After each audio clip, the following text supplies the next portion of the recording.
going on, guys? It's QuazyDog here, and in today's video, we're going to be going over the top 5 things that I hate about Google Stadia. Stay tuned.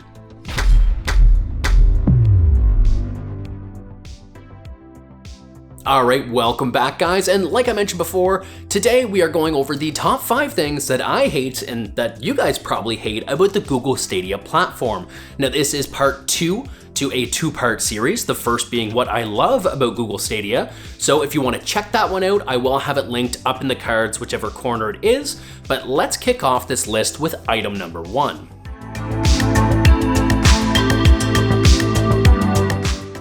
Now, the first thing that I hate about Google Stadia is the current lineup of games, or the lack thereof, I should say. Currently, if we're not counting the limited edition and the ultra super edition and all these DLCs for, multi-releases of the same game, we're looking at, as of the date of recording, February 20th, only 27 games on the Google Stadia. And none of them are really new titles. I think probably one of the newest ones that are on there, from release date anyway, would probably be Borderlands 3.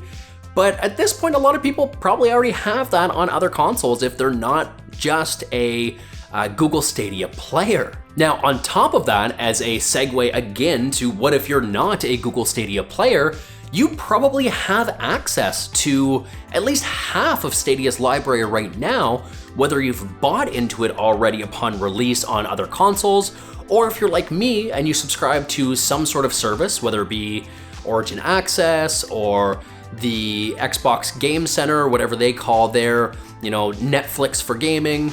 A good majority of the games that are on Stadia to pay full retail price for years after release, or at least multiple months after release, you can get those through a streaming platform. You could nuke 3 of these games for a $10, like I got the Xbox game thing on my PC for $1 for 3 months, and I played 3 or 4 games that I would have paid full price on Stadia. So current game lineup, one thing I absolutely hate about the Stadia platform.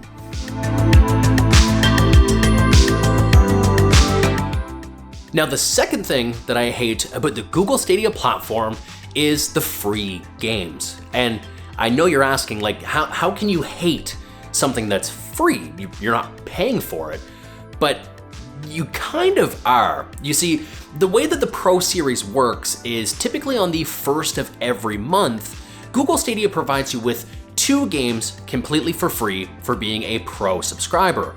And normally that's awesome if there's tons of games to choose from. The downfall is, currently there's 27, like we mentioned in the first thing that I hate about Google Stadia. So what a lot of people have run into, and there are forums like crazy online, are people buying into a game only to have it go free within like a week to 2 weeks. And this has been a reoccurring trend since the Stadia launch. They tend to give you like these pro deals or these game sale deals where they're gonna cut a title down to like maybe even half price, but you think to yourself, am I gonna buy this at half price right now, which they're seemingly already undervaluing this game that they're actually charging full price for, that you can get somewhere else like on PC or a console way cheaper. I'm gonna pay it, I'm gonna play 2 hours or keep it for more than a week, and then they're gonna make it free. And then you can't get a refund for that. So that happened with me with Metro Exodus, and I know it happened to a lot of other people with the Tomb Raider one as well, that they released I think last month or the month before. And right now, I kind of want Shadow of the Tomb Raider. It's on sale right now, February 20th, as of the date of this recording. But I'm really worried that, hey, they already gave us the other 2 with Pro. Are they gonna give me Shadow for free? Am I gonna waste my money? So that's number 2 in the things that I hate about Google Stadia, is how they're actually utilizing their free game system.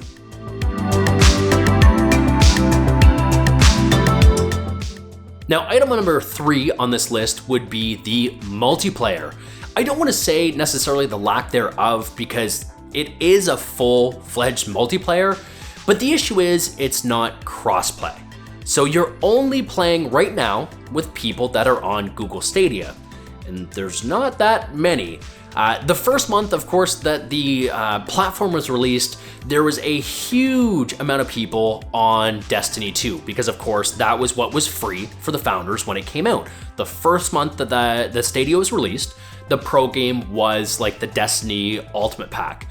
But they've even said throughout the statistics that the volume of players that are playing that game has significantly dropped. And for me, I'm big into multiplayer for, Destiny 1, Destiny 2, the COD games, a lot of sports games.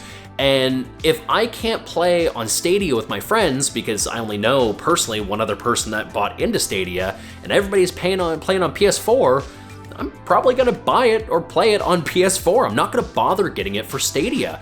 And it's something that I think is going through a lot of people's heads right now as well, and that's what's hurting the marketplace. We need to open the cross-play gates to allow people to all communicate and all play together.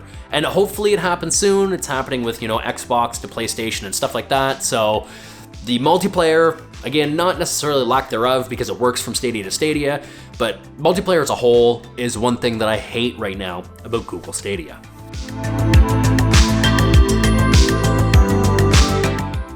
Now, the fourth thing that I hate about Google Stadia would be the limitations on playing online and the bandwidth and everything that you need. Now, for me personally, I don't necessarily have an issue with connectivity. I'm fortunate enough to actually have two independent gigabit connections. So one is like gigabit over 50 for the upload. The other one is symmetrical gigabit over gigabit. So I never really have any downtime. And even kind of in most parts of Canada, we tend to have really good internet.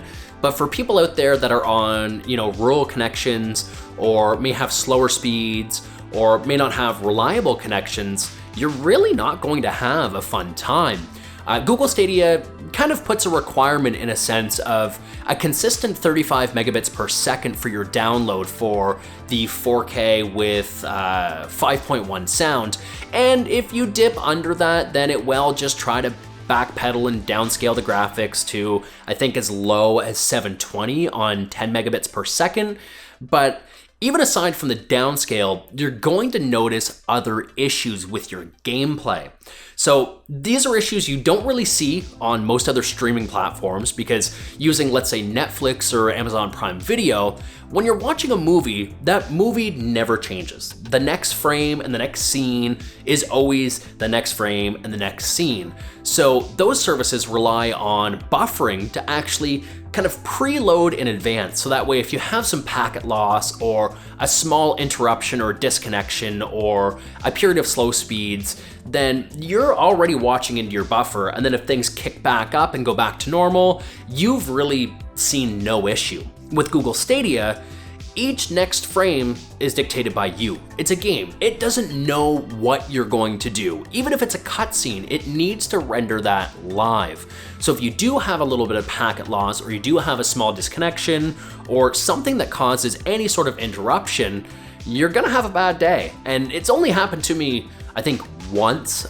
For the most part, my experience is absolutely very positive when it comes to a good internet connection.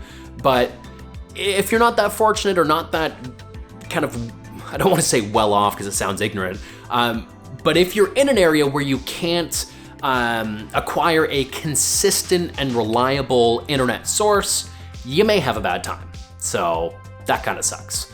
And on to the next one.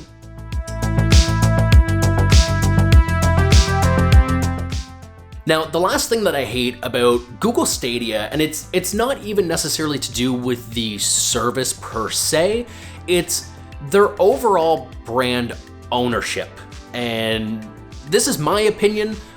Some of you guys out there may agree with me, and I'm gonna break this down into kind of a couple of rambly segments. But what I mean by ownership is following through with a lot of the promises that haven't been followed through with, a lot of the features that haven't been followed through with, the fact that even for me, when I was getting my Founders Edition shipped, I saw that all of these influencers and all of these YouTubers were getting these Founder Edition boxes, and they had the the controller grip for their phone, and like kind of some extra stuff. And when I got my box, it didn't have anything like that. So I was getting hyped for all of this stuff and these extra accessories and different things like that. And really, I just got the Founders Edition box is kind of uglier than the Premier Edition box. So it was just like kind of a experience, you know what I mean?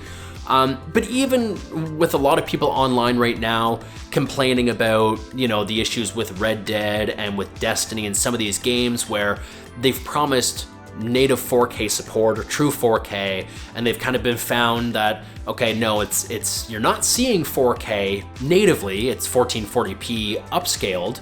You know, it's one thing to say, yeah, like we're gonna give you up to 4K quality, but for the most part, Google's backpedaled and said, well, you know, it's up to the developer to give you true 4K. We're leaving it in their hands, when we're asking for games or asking, you know, what's coming, what's going to be released, get us excited, get us hyped.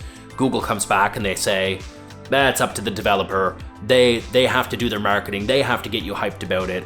And Google needs to start taking ownership of this platform. They need to start getting more people on board. Hell, they've got to start throwing money. I mean, it's Google. Their wallet's, you know, damn near unlimited. Throw some money out. Get some developers on board. Get, you know, other than Guilt, get a decent first-party game or something that's going to utilize native 4K and do all these cool things to get other developers excited to do something different or to go the extra mile to actually develop something for the Google Stadia. Because if things carry on, the platform's gonna die before it even gets, you know, on its feet. And regardless of the title of this video, 5 things that I hate about Stadia, I truly want to see the platform succeed. This is, like I said, part 2 of a 2-part video series. The first one being 5 things that I love about Google Stadia, and I really want to do more of those and less of these. So that's where we're gonna end this video. That again was the top 5 things that I really hate about Google Stadia. If you guys agree with it, or if you have any other opinions or other things that you hate about the platform that you want to share, go ahead and leave them in the comments below. And if by chance you want to praise the system, then please check out my other video. It's linked up in one of these card sections here, and drop the comments on that one. And what I want to do is see which video actually performs a little bit better. So I'm going to be releasing them at the same time. We're going to have a viewership contest between the love and the hate, and we're going to see what your guys' thoughts are. But if you like this video at all, go ahead and give it a like. That stuff's greatly appreciated. There's an option to subscribe right by the comment section. It's free. Little bell icon, it'll let you know when I post. Hopefully that will become a little bit more frequent now. And until the next video, my name is Crazy Dog. You guys have been awesome, and we'll catch you all in the next one. Take care.